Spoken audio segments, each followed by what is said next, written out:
Dai Vernon is to conjuring as James Joyce to the novel, or Einstein to physics. It's a person who comes along about once a century and just changes everything because of something that he or she has brought to the table that suddenly just changes the way people approach that field.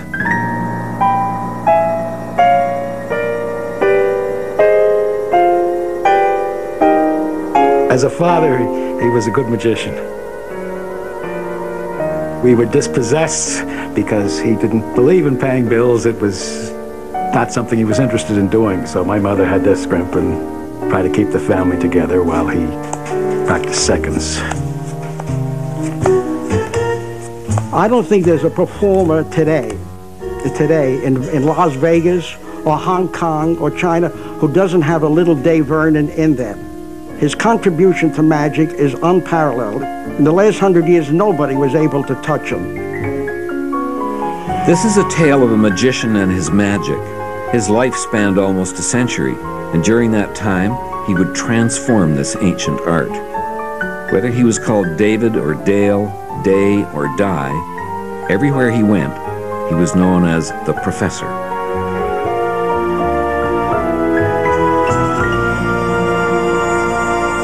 He spent the last years of his life in this magic castle, a chateau-like private club for magicians.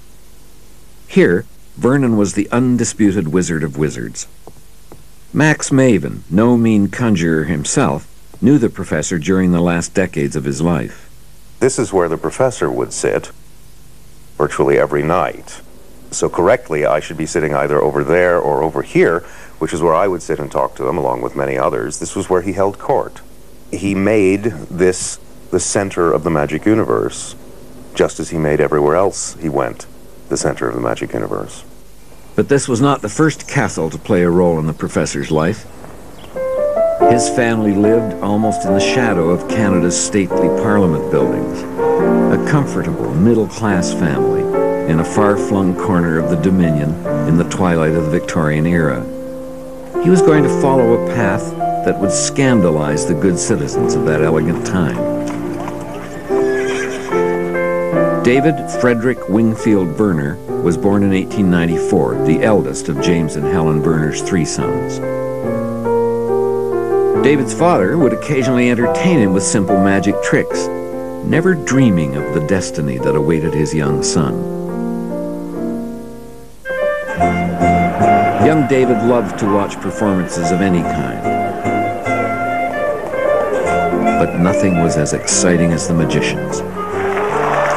His love of magic was already drawing him into a world remote from respectable Ottawa. As soon as he could read, he devoured all the magic books in Ottawa's Carnegie Library.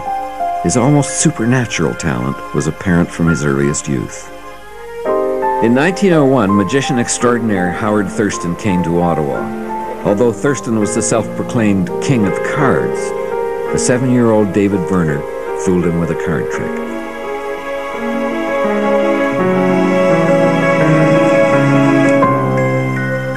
In 1902, 8-year-old David came under the spell of a book that had been published earlier that year. The expert at the card table purported to do something that no book had done before.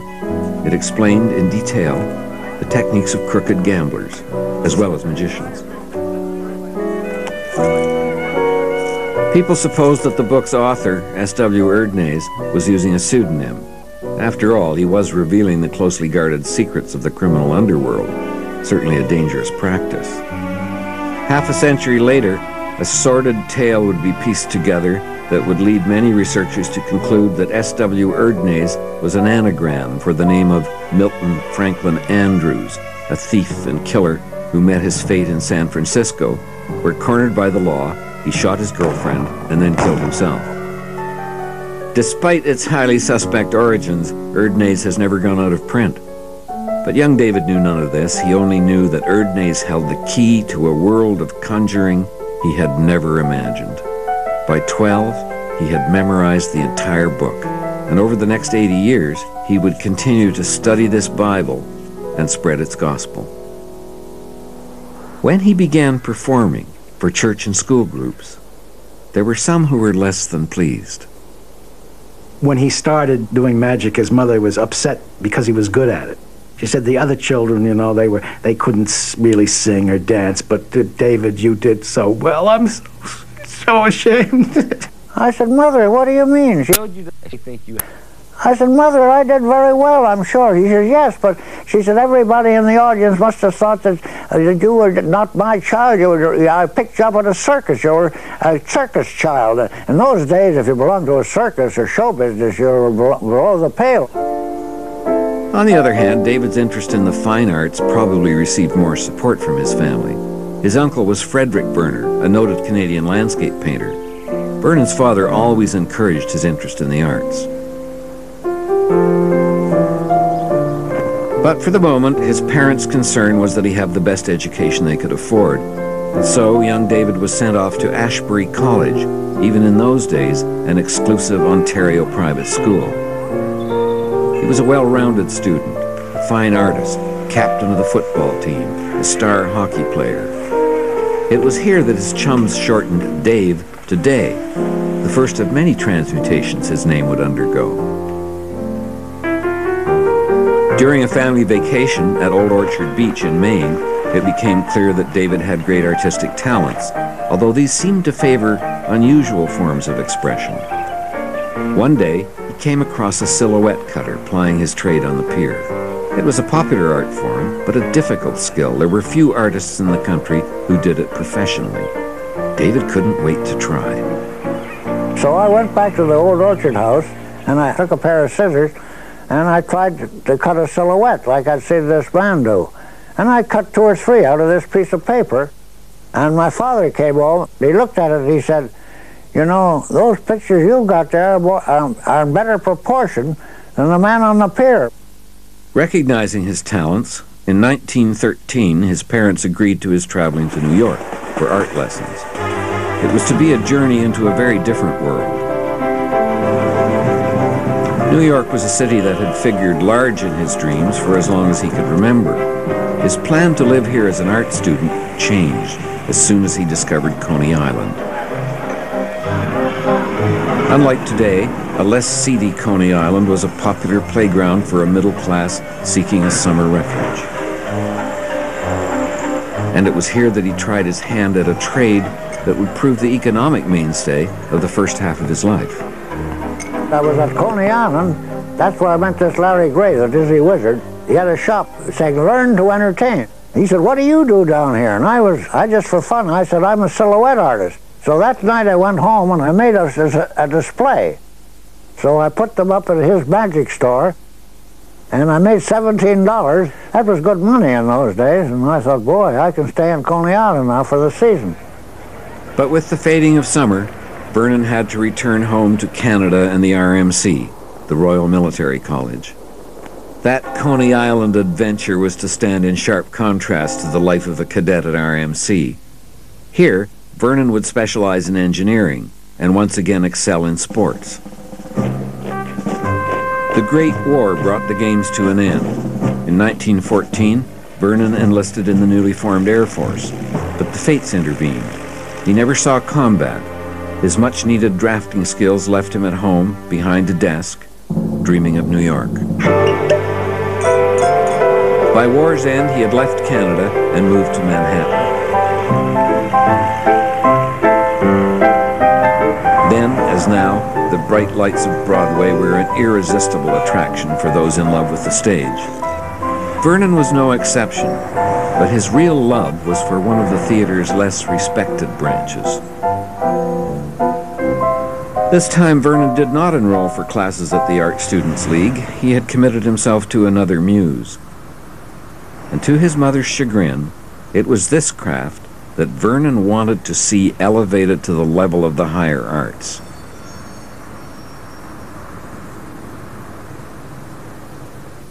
Whenever he could, he would make his way to one of the city's magic hangouts, sometimes to his friend Al Flosso's shop, which Al's son Jackie runs today.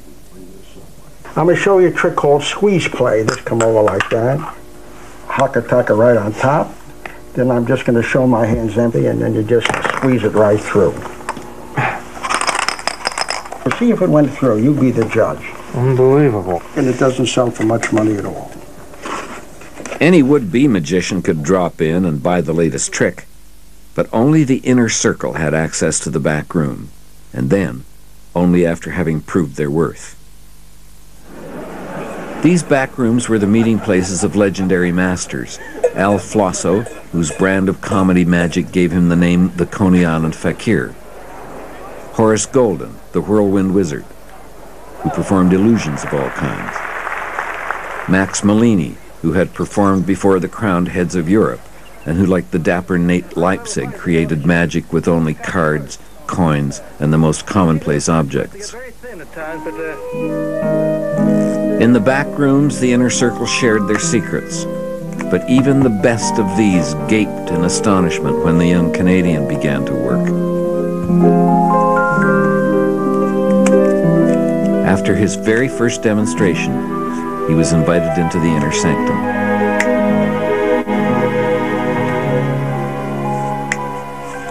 When he came to New York, he was doing things from Erdnase that the card people in New York who knew cards, but they didn't know about this, he was fooling them with this, with Erdnase approaches. And to this day, if you could do what's in Erdnase, you were a top card man.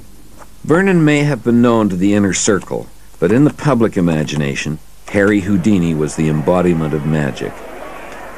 Vernon didn't share the public's enthusiasm. While he might begrudgingly give a nod to Houdini's public relations abilities, or to his skills as an escape artist, he did not speak highly of him as a magician. Vernon had very strong ideas about what counted as magic and what didn't. Anything mysterious is magic, something that people can't explain, something weird happens, something strange. There's nothing strange to seeing a guy get out of a straitjacket. He wiggles around, tries, and gets the thing out. Houdini didn't do any magic. He did escapes and put his name across. He couldn't do magic. Houdini had issued a challenge. No one could fool him with a trick if he saw it 3 times. Vernon had Houdini write his name on a card. He then proceeded to fool him. Not once, not 3 times, 7 times.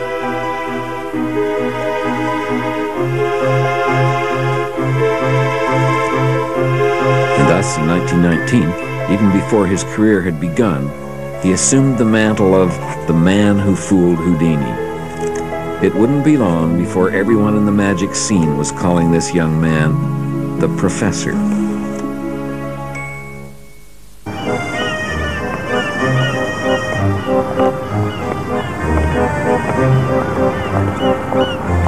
Coney Island today no longer looms as large as it did for so much of Vernon's early life. Having first enticed Vernon to stay in New York, Coney Island was now about to play the role of matchmaker for the expatriate Canadian. The renowned magician Horace Golden was performing at Coney Island. In theaters around the world, he had caused women to float in the air, had made them vanish, and was one of the first to saw them in half. One of his assistants at Coney Island was the comely Jean Hayes, soon to be Mrs. David Vernon. On March the 5th, 1924, they were married at Manhattan's Church of the Transfiguration, known to the New York art scene as the Little Church Around the Corner. Jean and David seemed to have a lot in common, but their life together was not to prove harmonious. I think she was kind of the black sheep of her family. She ran away from home. She was fairly gifted as an artist. She was a sculptress, and she didn't think she was a painter, but I thought she did pretty well as a painter. Like her husband, Jean's talents expressed themselves in unusual ways. Among other things, she made masks. Some were used in performances by Vernon and other magicians, not her favorite group of people. She didn't care much for magic or magicians. She liked a number of people, but magicians in general she had absolutely no use for. She says, they're all out to fool people. That's all I want to do is fool people, fool people. So she could be hell on wheels sometimes. In 1926, their first son, Edward, was born. 6 years later, he'd have a younger brother, Derek. This time of familial bliss was heralded by a measure of financial success that in 1924 was almost magically thrust upon him. While casually performing card tricks for some friends, Vernon was approached by the well-known theatrical agent, Francis Rockefeller King. And she said, I'll give you $5,000, she said, that's what she told me, $5,000 for a month's work. And then anyway, I worked for her for 10 or 12 years after that. All the magicians in New York were very jealous because they were getting 25. My minimum salary was $100, and sometimes I got as much as $300 for a single performance. But I only worked for the Astors and the Vanderbilts and the Schwabs and multimillionaires because she had that kind of a clientele. But even that privileged realm would be rocked when in 1929 the stock market crashed and the world was swallowed by the Great Depression. Throughout those lean years of soup lines and work projects, Vernon found he could still make a living with his shears and a sheet of black paper. His clientele included the writer F. Scott Fitzgerald, the actor Ray Bolger, and even a president. But it was the art and craft of deception that was his passion. Everything else just got in the way. I remember him coming home with something new and then sitting there and practicing it completely day after day, and sometimes completely through the night. I came home one day from school, and of course I was so young it didn't make any difference to me. I thought it was great fun. All our furniture was out in the street. Because when the landlord would come, my father would say, "Tell him to go to hell." He wasn't a very good tenant, and perhaps an even less accomplished father. My father was very unusual as a parent. He wasn't a typical parent.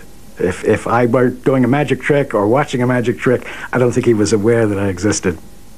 I remember we had a big swimming meet in New York through the Madison Square Boys Club, and I was only a little guy.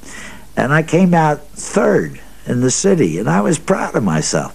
And my father said, "Don't you ever have me come down and watch you do anything if you don't come in first." He may have seemed insensitive to domestic responsibilities, but there was one thing guaranteed to get his attention: word of a gambler with a new technique.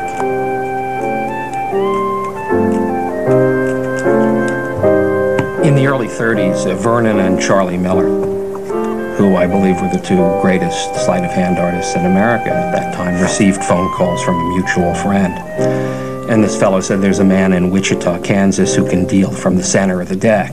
In the old books, anybody who's read magical literature, there's no reference to a center deal. There's no such thing. As somebody said, it's hard enough to deal a second card. How in the world are you going to deal a card from the center of the deck? And these two men hung up the phones and packed their bags and left for Wichita. The question is, why did two grown men travel so fast and so far? To understand why, you have to consider that a talented cheat might be able to control the position of the cards after a shuffle, but in most games, another player will then cut the deck, and somehow the cheat has to regain control of the cards after the cut.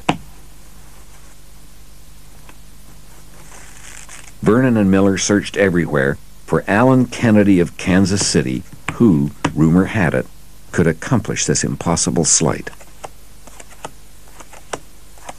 They went to gambling joints, to poker rooms, to pool parlors, even bowling alleys. They were unable to find Allen Kennedy. They just couldn't find him. And in frustration, they were packing up their bags to go home. And Vernon noticed a little girl eating an ice cream cone in front of a store. And I said, "Do you know a Mr. Kennedy in town?" And she said, "Mr. Kennedy lives in that white house at the top of the hill." And that's how they found Kennedy and actually saw the center deal. And Vernon used to love to tell this story when he was in his 80s. He'd always kind of lean back and say, "I'm not a Bible student, but I thought a little child shall lead them." I thought, here, I've been looking all around, Charlie Miller and I, in banks and filling stations, and here's a little child. And so in 1931, they discovered this holy grail of card cheats. They found it on the outskirts of Kansas City, in the hands of a farmer who could absolutely imperceptibly deal the cards he wanted from the center of a shuffled deck.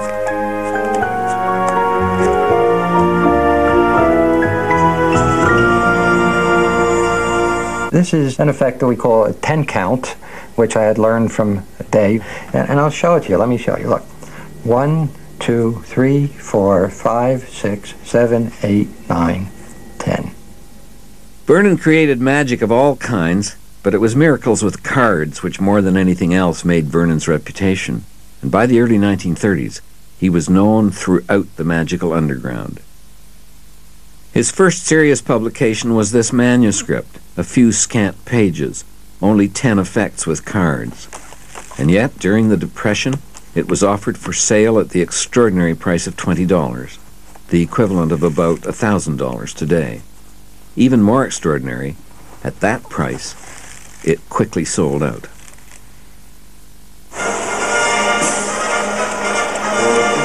The Second World War found him too old for active service, but it was to bring him closer to the battlefield than he'd come during World War I. Vernon joined the American Service Wing, an entertainment organization like the USO.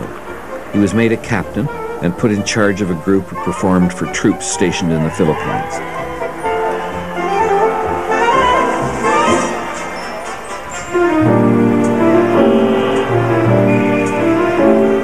Back in civilian life, Vernon continued developing a number of acts, combining sophisticated magic with costumes, makeup, and masks.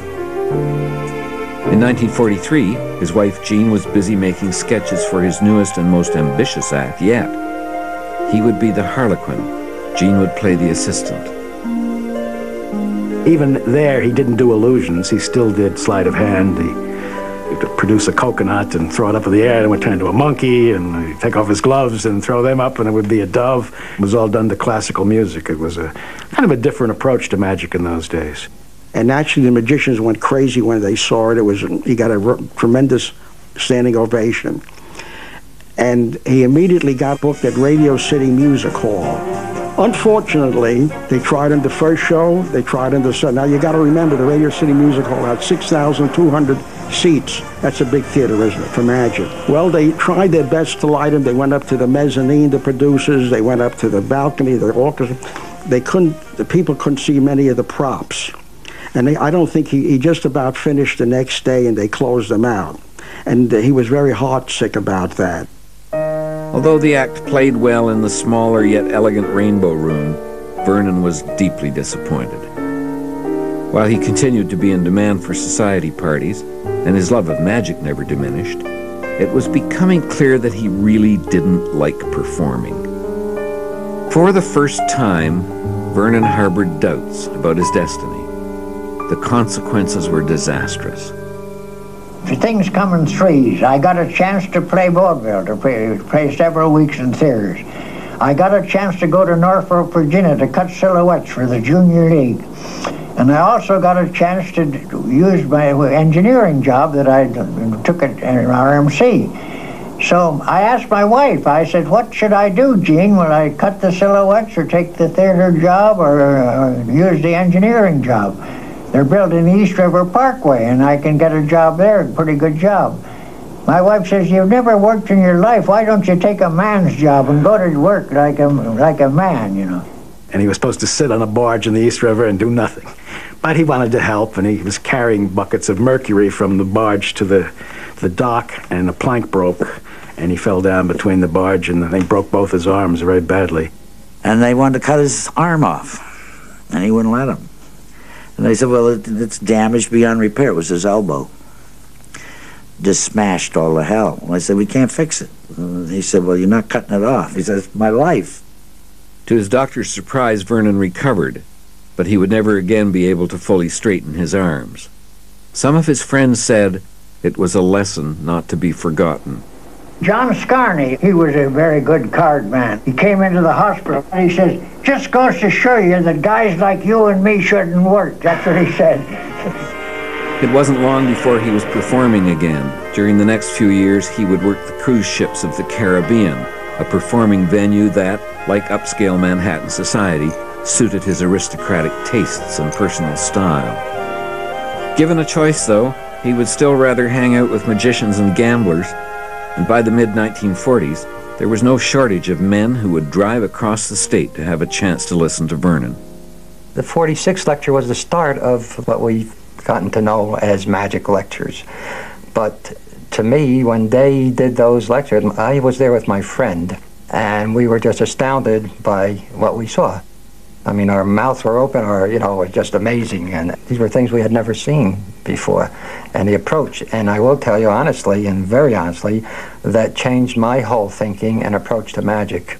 His drive was for naturalness in magic. No fancy moves, but every move had a reason. And one of the things that was so good about his magic was that it didn't look like magic. It just magical things happened, but he wasn't making passes or doing any weird things.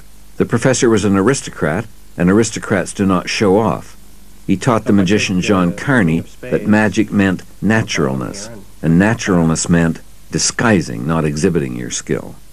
If I were to take a card like the Ace of Clubs and cut it into the pack like that, you might be impressed if I shake the cards and it came to the top. You'd go, wow, that's really fast, that's really clever, that's really skillful.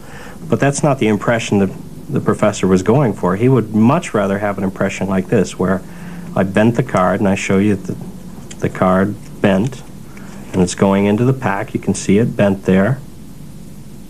It's much more impressive if it looks like you do nothing at all.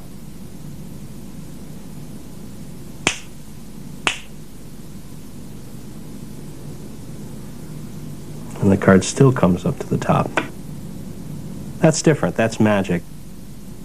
Vernon's genius was sometimes in creating something from whole cloth, from scratch, but sometimes, frequently, his genius was knowing what to put in and what to take out and how to put it together. As an example of this, when Dai Vernon, his cup and ball routine, it became the cup and ball routine. So much so that if you see a magician perform the cups and balls anywhere in the world, the odds of it being, essentially, the Vernon routine are 90+%. That's an amazing thing, to have that strong an influence, to create the template. The Vernon touch was to spread far beyond North America. In the mid-1950s, he was invited to lecture in England. As in New York, the lectures were enthusiastically received. But more than that, they were occasions when the best and brightest gathered around Vernon to create a whirlwind of magical activity. It was a time that culminated in his being recognized by England's prestigious Magic Circle and in the publication of a much-anticipated book. The professor's magical star had risen, but in his personal life, all was not well. Unfortunately, living with my father as a wife would have been impossible for almost anybody. I mean, he was very much a gentleman, he was kind, but he was just totally unconcerned with anything that didn't deal with his specific little world. She, got to drink a little too much, and it was all because he was so removed from it all. I mean, he would never worry about things, the rent's due or something. I mean, he wouldn't even think about it, and of course it drove her crazy. And one night my mother was drinking and had cooked some exotic dish, and I turned up my nose at it. And being tiny, she would pick up whatever she could pick up and to whack the kids with, and she happened to pick up this Japanese bayonet and proceeded to whack me up pretty good, where I had hundreds of stitches and slashed. And I remember we had a railroad flat, which is a row of rooms in a row, and my brother and my father were in the front room playing chess. And I ran screaming from the back bedroom, where she was hacking me up, into the front room and said, stop her, she's killing me. And my father turned like this and went back and said, check. Throughout the 1950s, the tensions in the Vernon household would only get worse. Jean and David would eventually go their separate ways. They would never divorce, but he would never see her again. If you want to be in Pi, you have to have done something your first time. This lecture by Dr. Percy Diaconis at the University of California deals with an unusual subject, a subject most would not imagine part of the university's curriculum, the mathematics of cards and shuffling. Okay, well, he cuts the top half. That's, say, 1 up to 26, if he happened to cut exactly in half. It's whatever is in the top half, right? In the late 1950s, Dr. Dai Vernon was a young boy studying violin at New York's famed Juilliard School of Music. But he lived for the time he would spend at the shops and restaurants where the magicians met to exchange the latest tricks and gossip. He was one of the young kids hanging around with the big guys. Vernon was the sun around which the others revolved. You sat at Vernon's table by invitation only. I was practicing dealing the second card instead of the top one, and somebody said behind me, "Oh, that's very good, and I know who your teacher was." And I looked up, and it was Vernon, and I thought, oh my God, you know. But I sort of hung tough, and I said, "Well, what do you mean?" And he said, "No, you learned from Francis Carlyle. That's very good. You do that again. You do that very well." And it was just the two of us, and he was sincere. I mean, and then later, when the place filled up, he called me over to the big guy's table and said, "Now do that, what I saw you do before." And I did my little number, and he said, "Now, you know, this young man has only been doing this for a few years, and he can do that better than any of you guys. And there really is something to learn about that. Why do you think that is?" You know, and I was burning red, and he said, "From now on, you can sit with us." Perhaps Vernon recognized something of himself in Percy. At an early age, they had both devoted themselves to Erdnase, the expert at the card table. It had a fascination for me, no way to explain it, and so I thought I knew it pretty well, and Vernon knew it line by line like the Bible, and he would sort of quiz me endlessly. How many one-handed moves are there in Erdnase? Or, you know, where does Erdnase talk about overcoming friction with the nail, and etc. And one day he called me up and said, "I'm going to Delaware tomorrow. Do you want to go?" And I said, "Tomorrow?" And I was 14. And he said, "Yeah." And I said, "I'd love to go." Percy Dai Vernon and Vernon would spend almost the next 2 years traveling around the country, attending magic conventions, and chasing down rumors of gamblers with new techniques. If we heard that an Eskimo had some way of dealing the second card, we would be off to Alaska to go see if we could track them down. He just followed the wind. It was a boy's dream come true, certainly. I guess some eyebrows were raised. It's hard for people to understand the attraction of a great magic trick. Percy, like others who had lived with Vernon, found it almost as difficult as Jean had.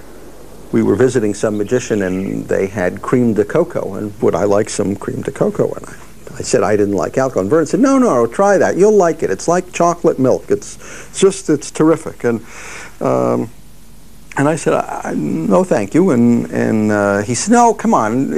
Whatever happens, you try it, and you know, I'll show you that double lift or whatever it was, some sleight that he'd been torturing me with. And so, well, okay. So I tasted this stuff, and my reaction is it was awful. It tastes like liquor.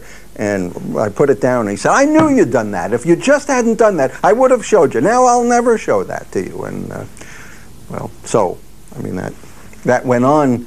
So I think at the end of the period when I was living with Vernon, we were screaming at each other a fair amount of the time, sort of like an old married couple. And yet they would remain friends for the rest of Vernon's life. But after 2 years together, they'd had enough of each other for the moment. Percy headed back east to practice his craft, and eventually to Harvard. Vernon went west to Hollywood and the Magic Castle. Vernon had come for a visit to check out this private club for magicians, and then decided to stay. Anytime you walked into the Magic Castle in the first half of a given night, you were almost certain to see him. Sometimes it felt like he never left. His presence made this place important, and it made it come alive. Magicians made their way here from all over to spend time with Vernon. Some of them would become stars in their own right, including another Canadian, Doug Henning. But all of them came to pay homage to the professor. Vernon made pilgrims, happy pilgrims of us all. That he literally had the power to make people get up and move. That's amazingly powerful. We must have all felt that at some particular point there was no choice. This is what we must do, and this is what we did. This is one of those trick coins that split in two. You're probably familiar with those, you know, right? So that's... John Carney came from the Midwest to hone his craft under the eye of the master. That's 3 coins. And that one... Oh, that's not a coin. Ah, there it is, right there. That's 4 coins. So that's 1, 2, 3, 4. I would show him things at the Magic Castle over a drink or something, and he would nitpick and he would criticize things and tear it apart. And you would think that would be a bad thing, but you'd take it home and come back the next day with some changes, and he'd still tear it apart, take it home, and eventually he'd run out of things to criticize. Steve Freeman came from Oklahoma, and while the public may not know his name, in Magic's inner circle he is spoken of as one of the finest card men in the world. And he made you work for the information. It didn't come easily. The interesting thing is you could show him something that you really thought you knew well and thought you did well, and he would ask you several questions about it that pretty much made you realize you didn't understand the move at all. He certainly could tease, but he also had a real sense of humor and loved poking fun at himself and his own no doubt well-earned reputation for being cantankerous.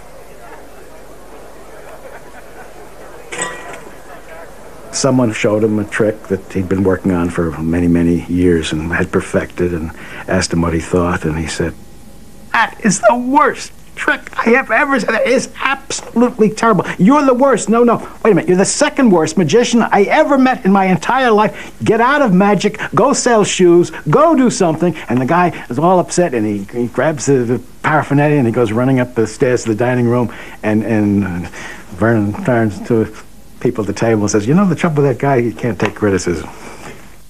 With Vernon enthroned at the castle, California became, as New York had been, the axis of the magical universe. Many of the New York friends were not pleased to see him go, and this added to the East-West rivalry.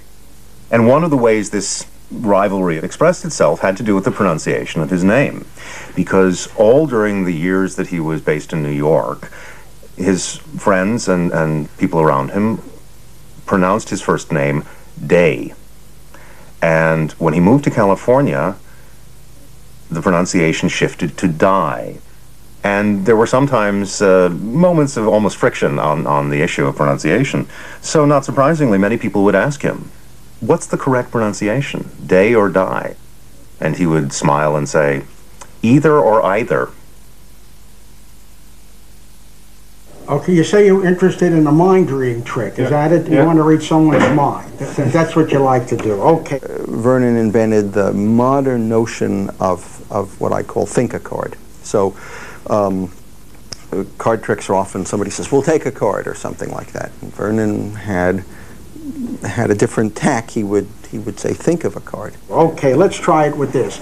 I want you to look at any one of these cards and think of it. Got it. Are you thinking of one got card? it. Okay. And you think of one, and then somehow a card's laid down on your hand. You haven't said a word, and then what was the card you're thinking of? Jack of Hearts, and you turn it over, and it's the Jack of Hearts. It's just eerie. I'm going to see if I can get you, and I think I got you. What was the name of the card that you looked at? The Jack of Hearts. The Jack of Hearts. Did I get you? Because here is the Jack of Hearts. Vernon's importance for magic is as much for his connection to the past as for his creative contribution. His books and lectures made him an important bridge to times gone by and to the great magicians he so admired. That did not necessarily mean that the old masters felt the same way about him. They really were furious at Vernon. He took their best material, and some of it's woven into his own, always with stuff added or with just some kernel taken out.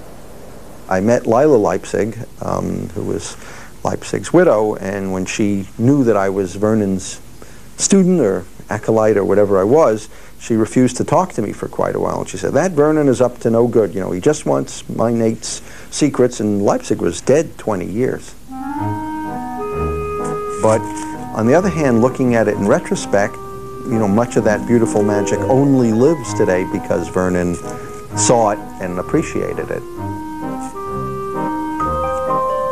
Leipzig, Malini, again, annoyed as they would be, they come to life today because of Vernon.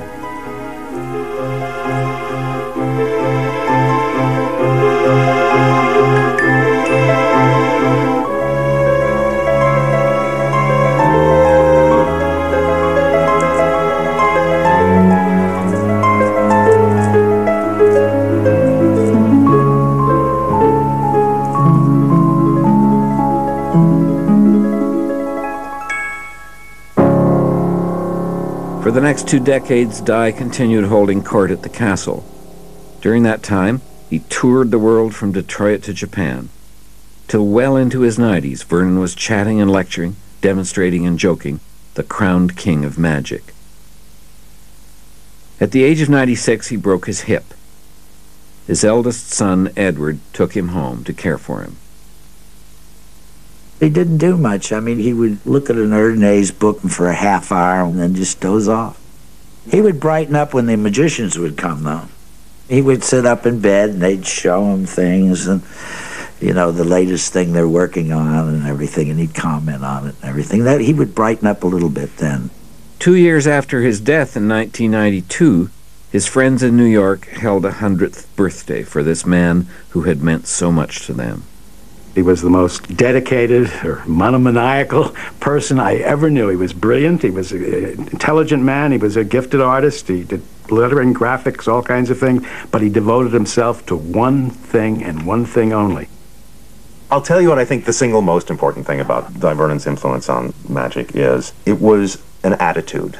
To me, the great tragedy of 20th century magic in the larger picture is that magicians have taken an art form that is inherently profound and rendered it trivial.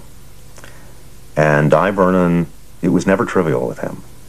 And I think that allowed at least a core part of the magic community to understand that and to approach magic with a sense of profundity, a sense of reverence, a sense of respect. And this spread so much so that I feel that there is Vernon present in the performance of every good magician on the face of this earth. It has just filtered out that universally. No one gave magic that much thought. He gave it concentration of thought. What he did was improve upon the classics and made them brilliant. In the last 100 years, nobody was able to touch him. Not only for sleight of hand, but for presentation, for the salt trick, for the linking rings, for the cups and balls. That was the best. You cover that one, and cover the center one to make sure they're covered. I'm going to explain how this is done, but I'm going to simplify it so you can understand it. I'll put one of these back in my pocket, and I'll put this one back in my pocket. So if I put these two away, that leaves one under the center cup, doesn't it? There's one there. But you see, this one has returned again. Now, the reason for that is this. You were probably watching the wrong hand. When I told you I'd put it in my pocket, I have nothing here. I keep the ball here. I only pretend to put it in my pocket. Now I bring it down with my little finger, and I tilt the cup and put it underneath the cup. But if I actually put it in my pocket, how many are there under the center cup?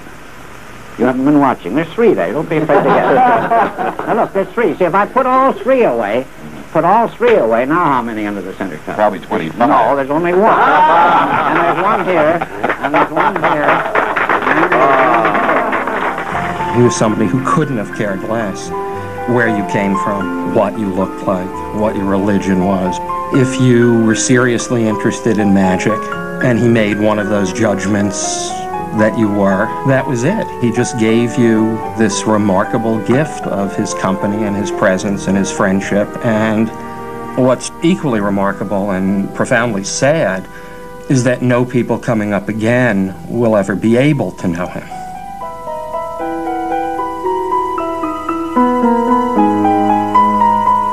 Larry Gray, who lived with Vernon for a couple of years, and somebody asked him, what was it like to know Vernon? What was it like to live with him?